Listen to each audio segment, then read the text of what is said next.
ಬದುಕಲ್ಲಿ ಯಾವ ಕೆಲಸವೂ ಮೇಳಲ್ಲ, ಯಾವ ಕೆಲಸವೂ ಕೀಳಲ್ಲ ಅನ್ನುವಂಥ ಒಂದು ಮಾತಿದೆ. ನಾವು ಮಾಡುವಂಥ ಕೆಲಸವನ್ನು ನಾವು ಎಷ್ಟು ಶ್ರದ್ಧೆಯಿಂದ ಮಾಡ್ತೇವೋ ಅದರ ಪ್ರತಿಫಲನ ನಮ್ಮ ಬದುಕಲ್ಲಿ ಆಗುತ್ತೆ ಅನ್ನುವಂಥ ಮಾತು ಕೂಡ ಇರುವಂಥದ್ದು.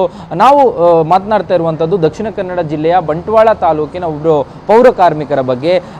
ಸದ್ಯಕ್ಕೆ ಅವರು ಸೋಷಿಯಲ್ ಮೀಡಿಯಾದಲ್ಲಿ ಟ್ರೆಂಡ್ ಆಗಿದ್ದಾರೆ. ಫಾರ್ಚುನರ್ ಕಾರಲ್ಲಿ ಬರ್ತಾರೆ, ಆದರೆ ಆ ಪೌರ ಕಾರ್ಮಿಕನಾಗಿ ಹಲವು ವರ್ಷಗಳಿಂದ ಅವರಿಗೆ ಏನು ಬದುಕು ಕಟ್ಕೊಂಡಂಥ ವೃತ್ತಿ ಏನಿದೆ ಅದೇ ಕೆಲಸವನ್ನು ಈಗಲೂ ಕೂಡ ಕಾರ್ನಲ್ಲೇ ಬಂದು ಮಾಡ್ಕೊಂಡು ಹೋಗ್ತಾರೆ ಅನ್ನುವಂಥದ್ದು ಚರ್ಚೆಯಲ್ಲಿ ವಿಚಾರ. ಆ ರೀತಿ ನಾವು ಸೋಷಿಯಲ್ ಮೀಡಿಯಾದಲ್ಲಿ ಟ್ರೆಂಡ್ ಆಗಿರುವಂತಹ ಶೇಷಪ್ಪಣ್ಣ ನಮ್ಮ ಜೊತೆ ಇದ್ದಾರೆ. ಅವ್ರ ಜೊತೆ ನಾನು ಮಾತನಾಡ್ತೀನಿ.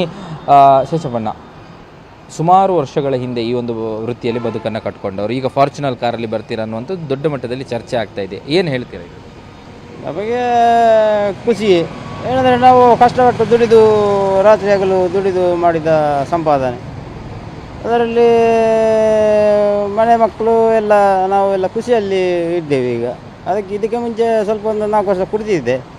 ಕುಡಿಯುವಾಗ ನನ್ನ ಬಂಡವಾಳ ಬಿಲೆಪ್ಪ ಸೇರಿ ಇರುವಾಗ 2006ರಲ್ಲಿ ಅವರೊಂದು ಮಾತು ಹೇಳಿದರು ನನಗೆ, ಕುಡಿದನ್ನು ಬಿಟ್ಟು ಬಿಡಿಸೋದಪ್ಪ, ಇದರಲ್ಲಿ ಯಾರೂ ಉದ್ಧಾರ ಆಗಲಿಕ್ಕಿಲ್ಲ, ನೀನು ಕುಡಿದನ್ನು ಬಿಟ್ಟರೆ ಒಳ್ಳೆಯದಾಗ್ತೀಯ ಅಂತ ಹೇಳಿದ್ದಕ್ಕೆ ಅವತ್ತೇ ಬಿಟ್ಟಿದ್ದೇನೆ. ಬಿಟ್ಟು ನಾನೊಂದು 20 ವರ್ಷ ಆಯಿತು. ಆದ ನಂತರ ಒಂದೊಂದೇ ಗಾಡಿ ತೆಗೆದು 1-2 ವರ್ಷ ಇಟ್ಕೊಳ್ತಿದ್ದೆ. ಅದನ್ನು ಕೊಟ್ಟು ಬೇರೆ ತಗೊಂಡದು. ಈಗ ಇದನ್ನು ತಗೊಳ್ಳಿಕ್ಕೆ 2 ಗಾಡಿ ಇತ್ತು ನನ್ನಲ್ಲಿ, ಒಂದು ಸ್ಕಾರ್ಪಿಯೋ ಇತ್ತು, ಒಂದು ಆಲ್ಟೋ ಇತ್ತು. ಮಗನಿಗೆ ನನಗೆ ತೆಗೆದುಕೊಂಡದ್ದು.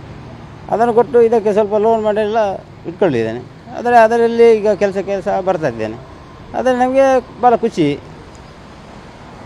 96ರಲ್ಲಿ ನೀವೇನೋ ಕೆಲಸಕ್ಕೆ ಸೇರಿದ್ದು ಅನ್ನೋದು, ಅದಕ್ಕಿಂತ ಮೊದಲು ಏನು ಮಾಡ್ತಾ ಇದ್ರಿ ಮತ್ತು ಆಗ ಬರುವಾಗ ಎಷ್ಟು ವೇತನ ಇತ್ತು? ನಾನು 96ರಲ್ಲಿ ಬರುವಾಗ 50 ರೂಪಾಯಿ ಸಂಬಳ ಇತ್ತು. ಆಮೇಲೆ 200-300 ಅಂತೇಳಿ ಸಂಬಳ ಮಾಡ್ತಿದ್ರು. ಆಮೇಲೆ ನಾನು ಬಂಡವಾಳ ಇದಕ್ಕೆ ಕಾಯಂ ಅಂತೇಳಿ ಮಾಡಿಕೊಂಡ್ರು.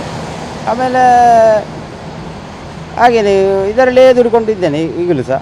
ಅದರಲ್ಲಿ ಈಗ ದೊಡ್ಡ ಗಾಡಿ ತೆಗೆದಿದ್ದೇನೆ ಅಂತೇಳಿ ನಾನು ಬೇರೆ ಕೆಲಸಕ್ಕೆ ಹೋಗಲಿಲ್ಲ, ಇದು ಕೆಲಸವನ್ನು ಬಿಡಲಿಲ್ಲ. ಆದರೆ ನಾವು ಉದ್ಧಾರ ಆದದ್ದು ಇದರಲ್ಲಿ ಅಂತೇಳಿ ಇದರಲ್ಲೇ ಕೆಲಸ ಮಾಡ್ತಿದ್ದೇನೆ.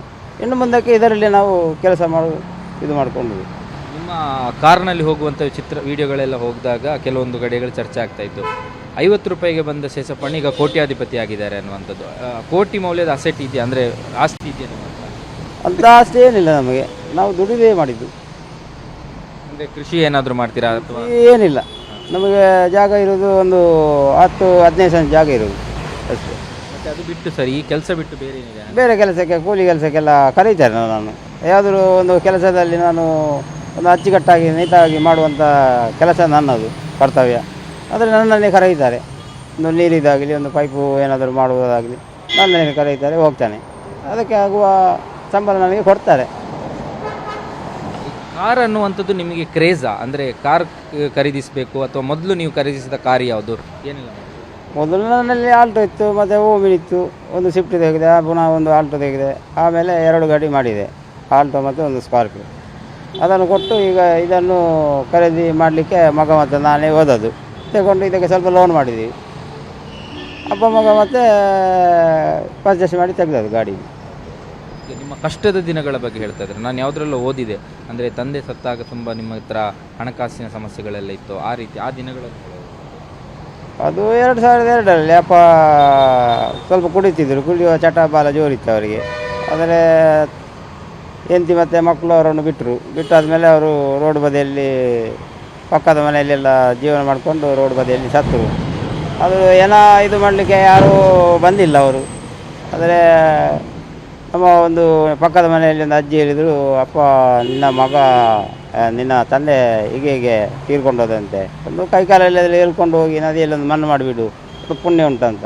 ಅದನ್ನು ಮಾತು ಕೇಳಿ ಆಗ ನಮಗೆ ಸ್ಟೇಷನಲ್ಲಿ 2002ರಲ್ಲಿ ಬಿಸೋಡಲ್ಲಿ, ಆಗ ಬಿಸೋಡ ಬಂದು ಕೇಳುವಾಗ ಹೇಳಿದರು, ಅದು ಇದು ಮಂಗಳೂರಲ್ಲಿ ಉಂಟು, ಏನು ಮಾಡ್ತೀನಿ ನೀನು ಕೊಂಡೋಗಿ ಅಂತ. ಅದಕ್ಕೆ ಹೇಳಿದರು, ನಾಳೆ ಬೆಳಿಗ್ಗೆ ಬಾ ನೀನು ಅಂತ ಆ ಆಂಬುಲೆನ್ಸಲ್ಲಿ ತಂದು ಕೊಟ್ಟರು. ಅದನ್ನು ಕೊಂಡೋಗಿ ಮನೆ ಒಳಗೆ ಎಲ್ಲ ಇಟ್ಟು ಅದಕ್ಕೆ ಏನೆಲ್ಲ ಸಂಪ್ರದಾಯ ಮಾಡಬೇಕು ಅದನ್ನು ಮಾಡಿ ನೇತ್ರಾವತಿ ನದಿ ಹತ್ತಿರ ಕೊಂಡೋಗಿ ಸುಟ್ಟಾಕಿದೆ. ಹಾಗೆಲ್ಲ ನಿಮ್ಮ ಹತ್ರ ಹಣ ಇತ್ತು? ಹಣ ಇರಲಿಲ್ಲ ಆಗ ಭಾರಿ ಇದರಲ್ಲಿತ್ತು. ಈಗ ಯಾರೆಲ್ಲ ಇದ್ದೀರಾ ಸರ್ ಮನೆಯಲ್ಲಿ? ಏನು ಯಾವ ರೀತಿ? ಈಗ ಮನೆಯಲ್ಲಿ ಮದುವೆ ಆಗುವಾಗ ತಾಯಿ ಅಪ್ಪ ಎಂತಿಗೆ ಯಾರೂ ಇರಲಿಲ್ಲ. ಸೋದರ ನಮ್ಮ ಅತ್ತೆ ಮಗಳನ್ನೇ ಮದುವೆ ನಾನು. ಆಗೊಂದು 4 ಕಮ್ಮ ಹಾಕಿ ಎಲ್ಲ ತಲ್ಪರೆಲ್ಲ ಕಟ್ಟಿ ಜೀವನ ಮಾಡ್ತಿದ್ದದು 2003ರಲ್ಲಿ. ಅವಳಿಗೆ ಸಹ ತಾಯಿ ಇರಲಿಲ್ಲ, ತಂದೆ ಇರಲಿಲ್ಲ, ಯಾರೂ ಇರಲಿಲ್ಲ. ತಂದೆ ತಾಯಿ ಇಲ್ಲದ ಹುಡುಗಿಯನ್ನು ಮದುವೆಯಾಗಿ ಅಂತೇಳಿ ಅದೊಂದು ನನಗೆ ಹೆಮ್ಮೆ. ಯಾಕೆಂದರೆ ಇಷ್ಟರವರೆಗೆ ನಾನು ಬಿಡಲಿಲ್ಲ, ಸಂತೋಷದಲ್ಲಿ ಜೀವನ ಮಾಡ್ತಿದ್ದೀವಿ ನಾವು. ಈಗ ಮಗ ಇದ್ದಾರಾ? ಮಗ ಇದ್ದಾನೆ. ಕೆಲಸ ಮಾಡ್ತಾರೆ. ಮಾಡ್ತೀನಿ. ಎಸ್, ಇದಿಷ್ಟು ಶೇಷಪ್ಪಣ್ಣನ ಮಾತು. ಒಟ್ಟಾರೆಯಾಗಿ ಏನಂದರೆ ಈಗಲೂ ಕೂಡ ಅವರು ಪೌರಕಾರ್ಮಿಕರಾಗಿ ಕೆಲಸ ಮಾಡ್ತಾ ಇದ್ದಾರೆ. ಅರ್ಲಿ ಮಾರ್ನಿಂಗ್ 5 ಗಂಟೆಗೆ ಬರ್ತಾರೆ, ಮಧ್ಯಾಹ್ನ 12 ಗಂಟೆ ತನಕ ಈ ವೃತ್ತಿ ಆದರೆ ಆ ಬಳಿಕ ಕೂಲಿ ಕಾರ್ಮಿಕರಾಗಿ ಬೇರೆ ಕಡೆಯಲ್ಲಿ ಕೆಲಸ ಮಾಡ್ತಾರೆ. ಆದರೆ ಅವರ ವೃತ್ತಿಯಲ್ಲಿ ಬದುಕಿರುವಂಥದ್ದು ಫಾರ್ಚುನರ್ ಕಾರ್ನಲ್ಲಿ ಬರುವುದು, ಆ ವೃತ್ತಿಯನ್ನು ಮಾಡುವಂಥದ್ದು. ಆದರೆ ಇವತ್ತಿಗೂ ಗಮನಿಸಬೇಕು, ಅವರ ಕಾಲು ಇವತ್ತಿಗೂ ನೆಲದ ಮೇಲೇ ಇದೆ. ಯಾಕಂದರೆ ಈ ರೀತಿ ಶ್ರೀಮಂತಿಕೆ ಬಂದಾಗ, ಮತ್ತೊಂದು ಮಗದೊಂದು ಬಂದಾಗ ಏನೋ ಅಹಂಕಾರ, ಮತ್ತೊಂದು ಮಗದೊಂದು ಏನೋ ಅನ್ನುವಂಥದ್ದು ಬರುತ್ತೆ. ಅಂಥದ್ದು ಯಾವುದು ಕೂಡ ಅವರಲ್ಲಿ ಕಾಣ್ತಾ ಇಲ್ಲ. ವೃತ್ತಿಯನ್ನು ಈಗಲೂ ಆವತ್ತು ತಮಗೆ ಗೌರವ ತಂದುಕೊಟ್ಟ ವೃತ್ತಿಯನ್ನು ಇವತ್ತಿಗೂ ಕೂಡ ಅವರು ಪಾಲಿಸ್ತಾ ಇರುವಂಥದ್ದು. ಕ್ಯಾಮ್ರಾ ಪರ್ಸನ್ ಅಶೋಕ್ ಜೊತೆ ಭರತ್ ರಾಜ್, ಏಷ್ಯಾನೆಟ್ ಸುವರ್ಣ ನ್ಯೂಸ್, ಮಂಗಳೂರು.